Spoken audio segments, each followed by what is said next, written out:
इंसाफ की हकीकी आजादी मार्च में मजहबी जमातों का किरदार क्या होगा, बोल न्यूज ने मालूम कर लिया। बोल के प्रोग्राम नेशनल डिबेट में असद कैसर ने मजहबी जमातों के फैसले से मुताल्लिक मालूमात दे दी। प्रोग्राम रात 11 बजे नशर किया जाएगा। असद कैसर ने क्या बताया, देखते हैं। धरना देने का प्लान है और लंबा धरना देने का प्लान है।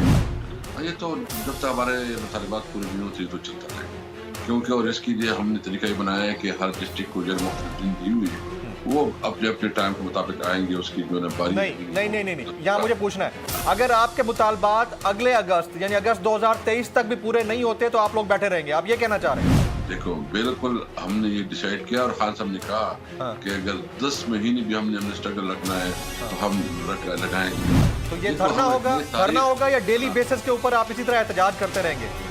दोनों चीजों, धरना भी होगा और हम लंबा मैराथन के लिए तैयार है। हम लंबा मैराथन के लिए तैयार है। ये बड़ी खबर है कि 10 महीने भी बैठना पड़ा तो हम बैठेंगे।